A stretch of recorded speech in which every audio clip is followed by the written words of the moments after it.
Que Dios les bendiga. Quería invitarle a abrir su Biblia.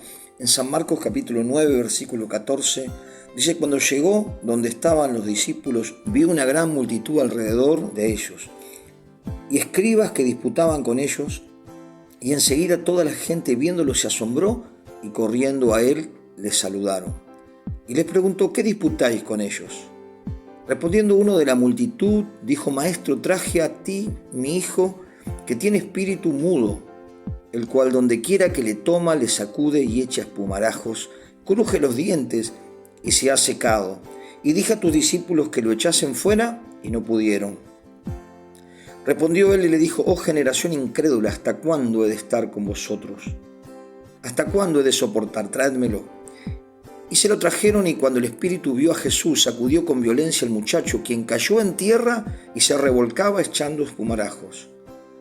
Jesús preguntó al padre: ¿cuánto hace que le sucede esto? Y él dijo: desde niño. Y muchas veces le echan el fuego y en el agua para matarle, pero si puedes hacer algo, ten misericordia de nosotros, ayúdanos. Jesús le dijo: si puedes creer, al que cree todo le es posible. Vemos aquí un padre desesperado, donde su hijo estaba poseído, tomado por un espíritu inmundo, y dice que echaba espumas, crujía los dientes, se estaba secando. Y en esta ocasión los discípulos de Jesús no lo pudieron echar fuera, ¿no? Qué tremendo, cuántas situaciones hay hoy que tienen esta realidad. A veces creemos que estas cosas sucedían en el tiempo de los discípulos, pero hoy sigue sucediendo. Y nosotros como iglesia, como cristianos, como hijos de Dios, tenemos que dar una respuesta a todas estas necesidades. Y la iglesia tiene que estar preparada para poder hacer lo que el Señor nos mandó: predicar el Evangelio, sanar enfermos y echar fuera demonios. Vemos aquí cómo el Espíritu había entrado en el cuerpo desde niño, dice.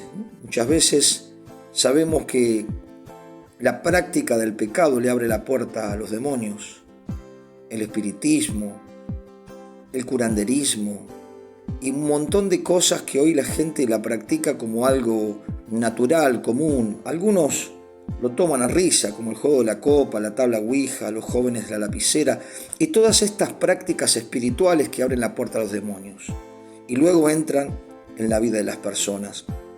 El estado de este joven era deplorable. ¿Y cuánta gente hoy quizás está en este estado?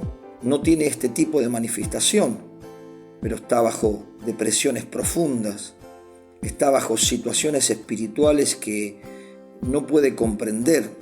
Pero la Biblia dice que los demonios existen. Hay evidencias bíblicas de que Satanás y sus demonios siguen haciendo sus hazañas perturbadoras, porque la Biblia dice que el diablo vino a matar, hurtar y a destruir, pero Jesucristo vino a dar vida y vida en abundancia. La Biblia enseña, y hay muchos pasajes, yo les voy a dar algunos para que ustedes puedan después buscarlo. La Biblia dice que los espíritus producen tormentos. Mateo 4:24, San Mateo 15:22, hablan. San Mateo 8:28 al 29, Marcos capítulo 1, versículo 24 al 27, se meten en los animales. Vemos que cuando Jesús se enfrentó a este gadareno que estaba poseído por espíritus y que se lastimaba y rompía cadenas y se lastimaba con piedras, cuando vieron a Jesús los demonios, le dijeron los demonios a Jesús, porque los demonios también hablan: ¿qué tienes con nosotros, Jesús Nazareno? ¿Has venido para atormentarnos? Y le pidieron a Jesús que los mandara a los cerdos.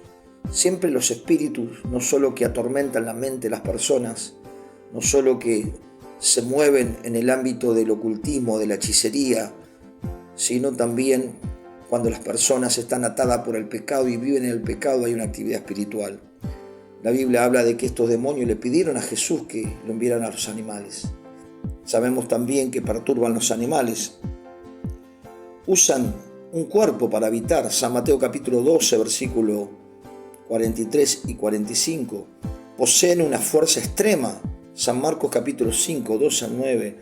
Vemos en estos pasajes que usted lo va a leer quizás en su Biblia, cómo esta actividad hoy sigue presente en muchas personas. Y nosotros como Iglesia de Jesucristo, la Biblia dice que en el nombre de Jesús sanaremos enfermos, echaremos fuera demonios y llevaremos las buenas noticias a los abatidos.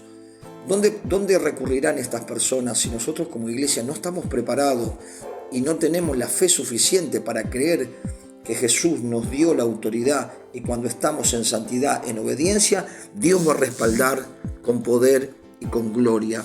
Miremos un pasaje y leámoslo junto también en el Evangelio según San Lucas, capítulo 10.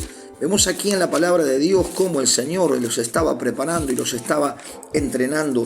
Nosotros tenemos que estar entrenados para todas estas cosas. Dice San Lucas capítulo 10, versículo 17, volviendo los 70 con gozo, diciendo: Señor, aún los demonios se nos sujetan en tu nombre.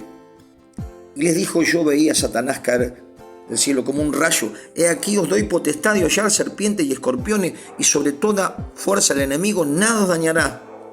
Fíjese que el Señor nos dio autoridad para que podamos atar a los demonios, reprenderlos y echarlos fuera de las personas.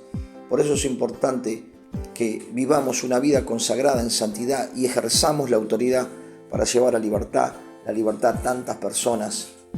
Cuando vemos el pasaje que estábamos leyendo en San Marcos capítulo 9, vemos que los discípulos no lo pudieron echar por incredulidad. Muchas veces el cristiano dice: bueno, algunos tienen dos posiciones, una que esto era para el tiempo de los apóstoles, otros ya ven demonios en la sopa. Pero hay una realidad: hay gente atormentada, hay gente desesperada y hay gente que necesita conocer a Jesucristo. La Biblia dice: si el Hijo os libertare, seréis verdaderamente libres. Que podamos estar preparados como iglesia, sabiendo que tenemos la autoridad delegada por Jesucristo, y si Jesucristo nos dio la autoridad y nos delegó la autoridad, tenemos que ejercerla. Tenemos que ejercerla para llevar buenas noticias, para predicar el Evangelio, para llevar salvación a los perdidos y para liberar a los oprimidos por el diablo, porque Dios está con nosotros. Y quiero dejarte este último pasaje. San Marcos capítulo 16, versículo 15 dice: y les dijo: id por todo el mundo y predicad el Evangelio a toda criatura. Ese es el primer objetivo que tenemos, que predicar el Evangelio, las buenas noticias, a aquellos que están bajo presión, dolor y camino al infierno. Dios quiere traer salvación y vida eterna. Dice el versículo 16: el que creyere y fuere bautizado será salvo, mas el que no creyere será condenado. Y estas señales seguirán a los que creen. En mi nombre echarán fuera demonios, hablarán nuevas lenguas, tomarán en las manos serpientes, y si bebieren cosa mortífera no les hará daño. Sobre los enfermos pondrán sus manos y sanarán. Que el Señor nos ayude como iglesia a poder ejercer la autoridad que Él nos dio. Dios le bendiga.